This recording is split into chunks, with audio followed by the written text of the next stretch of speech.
In this episode, we'll look at the VS-2 FineHD monitor from Aputure, which gives you a really nice big screen to work with when you're shooting.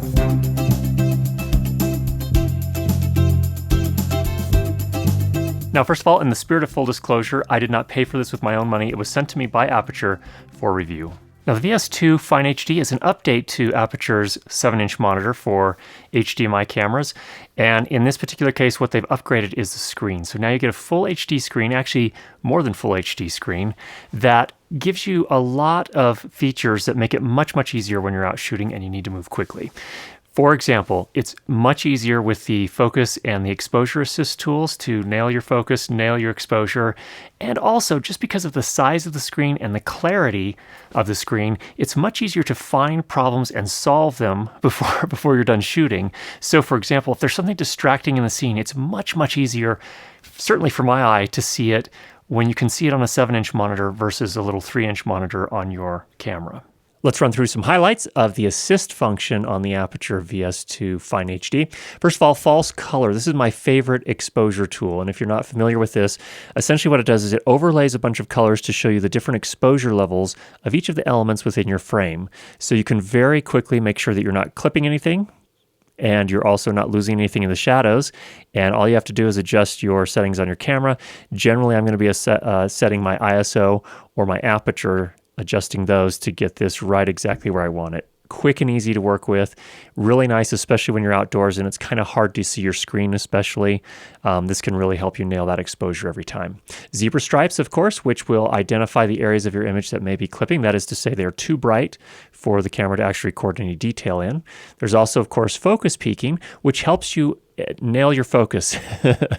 And this is really nice, especially if your camera doesn't have focus peaking, but even if it does, for example, here with my Sony a6000, I find that the focus peaking isn't very sensitive on the camera itself, and you have different levels that you can configure here on the monitor that allow you to really identify very quickly when you're in focus and what's in focus. So all that happens is the part that is in focus changes to the focus peaking color. In this case, I have it set to red.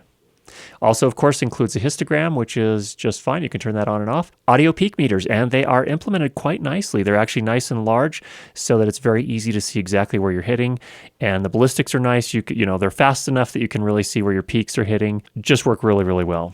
Also have safe areas, including CinemaScope. And what this does, it helps you to identify different aspect ratios. So if you know you're going to do this widescreen cinema 2.35 to 1 sort of aspect ratio, you can turn this on and you can see exactly where you're going to be cropping in post. You also have this feature to de-squeeze for anamorphic lenses. So if you're shooting with anamorphic, you've got the ability to actually see what's going on here, which is really nice.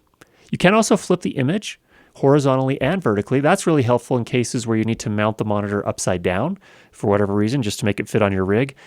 Super thoughtful little feature on Aputure's part. Now, one of the things I really, really love about this monitor, and where I think it really helps just at a very practical level, is you can set shortcuts. That is to say, you can set up different assist features, 4 of them, to quickly access without having to dive into the menus. So you can quickly turn them on and off as you're shooting and kind of maybe composing your shot or whatever it may be.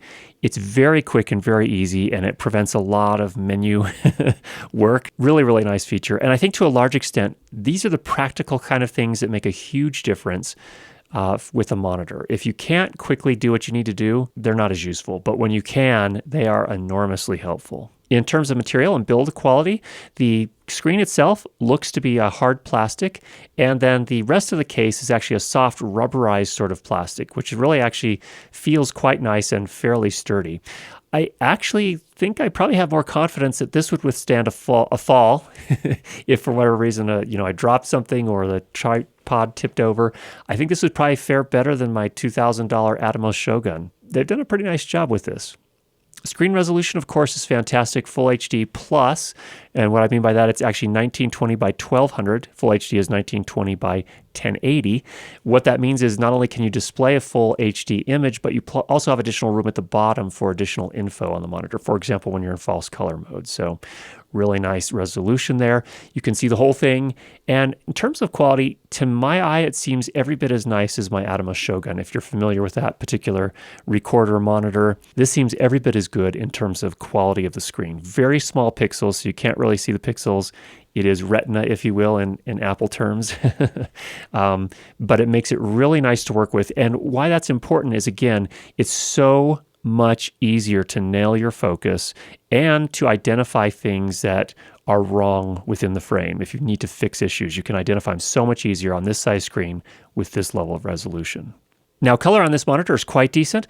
Mine was a little bit different from my Sony a6000, with the a6000 looking a little bit more true, but it was very nice. I could actually change that and actually match the Sony's screen itself by just tweaking the RGB color channel settings in the menu. And that was a very quick and easy process. It's great that they have those settings, so you're in good hands. Includes everything you need to start using it right away, which is fantastic because a lot of times when you buy the higher end monitors, you end up having to buy a bunch of other stuff. Let me explain what I mean. It comes with 2 HDMI cables, one with a mini and one with a micro connector, a D-tap cable for hooking up an external sort of professional grade battery, also a USB cable if you're going to update the firmware. And in fact, speaking of firmware, they've already shipped the first update. So they're definitely actively sort of developing this right now. It does come with a small battery, a battery charger, a hood for shooting outdoors, and incidentally, that hood also provides some nice protection for the screen, so I just leave it on generally.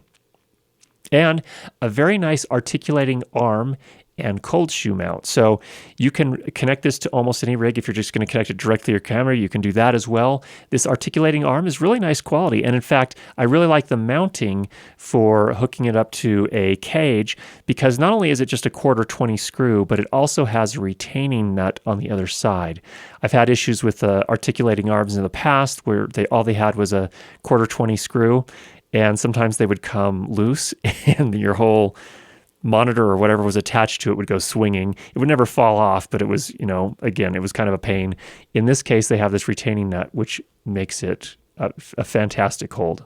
In terms of power, it comes with the Sony NPF style battery, which is a ubiquitous battery. There are tons of these available out on the market. The one it comes with is actually relatively low capacity, but you can replace it or supplement it really with any sort of Sony NPF style battery. And again, there are tons of those on the market. We'll put some links for a couple of them down below.